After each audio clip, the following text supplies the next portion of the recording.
to understand that you had to get up quick. Is that just something you just have? You just know that you got to do that? I mean, I think it's the emphasis that we've had for especially the whole year, but I think every team I've been on, but especially here. I mean, every day we start practice with 2-minute drill. Rob tells us the situation, what yard line we need to get to for T-Bass to be able to get a kick, how many timeouts we have left. So when I guess the saying is you get what you emphasize. So it just kind of was. To me, it didn't seem as big of a play, I guess, or a heads-up play. It just kind of was what we always do, and I think anybody else on this team would have done something similar. Yeah. You have a lot of guys who would have just got up and tried to run forward. Yeah. Get more yards, you know? Yeah. I don't know. I just think that the guys on this team would have done the same thing. You've been here long enough now, too, to be available for Josh on that play, right?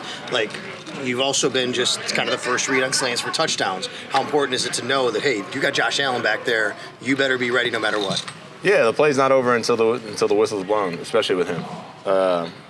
Like, obviously everybody says it's not over until the whistle's blown, but for some guys it is. For Josh, it's not. He'll find a way, and if you can just keep fighting, hey, somewhere I'll get open on this, Josh will find a way to get to. What do you see from the Chiefs secondary? We're just really reviewing them today and yesterday. Obviously, they're a good team. They haven't lost a game, so they're doing something right. But just continue to watch them and prepare as best I can.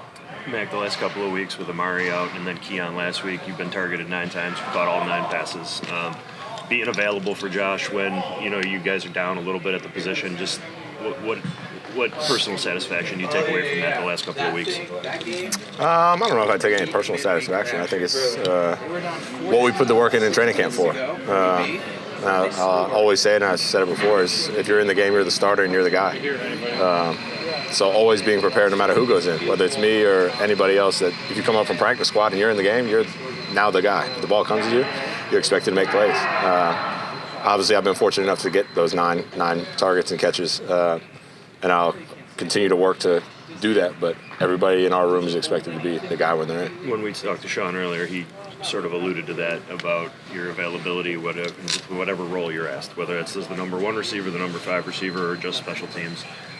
Is that something throughout your career that learning multiple positions, being able to fill in where needed has been something that's been important to you? Yeah, for sure. I was fortunate my rookie year to win a Super Bowl, and we had no 1,000-yard receiver or rusher. And I play this game to win Super Bowls, and this is a team game.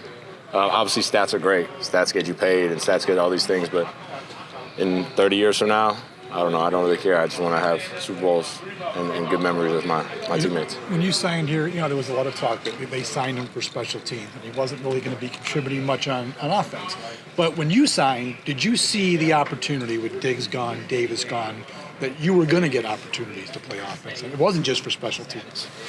Yeah, I've never signed anywhere to play any role really, other than whatever helps us win.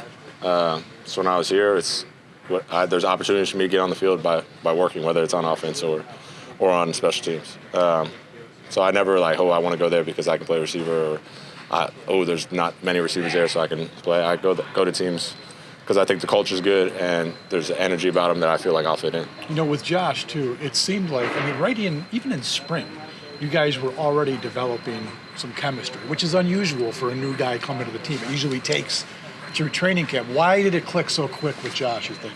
I think because the guy that he is, he's so open to hang with guys. He has great energy. He'll talk to whoever, get to know you, and that stuff's important. It's not all about the football stuff. It's the stuff you do off the field. Can you build that relationship so that it seems like I've been here for a while when I actually haven't? I remember when you signed here, one of the things you said was I wanted to play for a fan base that was really passionate, and I wanted to play for a team where there's a good culture. And I feel like a lot of that is on a display in a matchup like Sunday. And I know that internally you kind of have to focus on just the game. But was that something that kind of attracted to you? I felt like these games have kind of elevated the Bills really the last several years. I wouldn't say a Bills versus Chiefs matchup is that's why I want to go sign to the Bills. I don't know who we play until usually Monday or Tuesday the next week. So the fans and the culture of this team and the winning culture they've had is more what attracted me, not who they're playing. Outside of just Josh, your teammates have all really seemed to take a liking to you. They've even got T-shirts made up with, kind of in your honor, I guess. What's it been like to bond with this group outside of just the quarterback? It's great. It's funny when I gave everybody the shirts. They're like, or I wore the shirt originally, and they're like, "Where's mine?" I was like, "What do you mean?" Like, I've been on plenty of teams where guys have shirts or guys have gear, and nobody else wears them. They're like, "Nah, we wear each other's stuff here." And I thought that was really cool, and it just goes to show how close this team is. Like, hey, if you got something going on, we want to support it. So that was awesome, and it usually rolls over onto the field, and you see how we pick each other up off the ground when you get tackled, or going to support Josh if somebody hits him. It's just those type of things that build a team and make them closer. What is the deal with the elevators? Can you elaborate on this? Yeah, so I never take elevators on game day or any away trips. What I told them, and the reason why is because nobody's going to carry me to success. It kind of has turned into Mac's afraid of things. At this point, I'm going to start grunting and stuff because I'm just so base level, the no utensils. I'm just this savage guy. No, so I never since college just never take them. I just always take the stairs. So whenever we go on a away trip, everybody goes to the elevator, and then they have somebody there that's here's the stairs. So would you be an ideal candidate for Survivor? Is that something you would do? I'd rather go on Alone is the show I really want to go on. Right. Survivor's this gimmicky game show stuff. I just want to go in the woods and live there for 100 days. That's more up my alley. I wouldn't be able to survive currently because I just don't have the skills, but that's a dream. If I could just go somewhere for 100 days and sit there in the woods, man, sign me up. That ain't a bad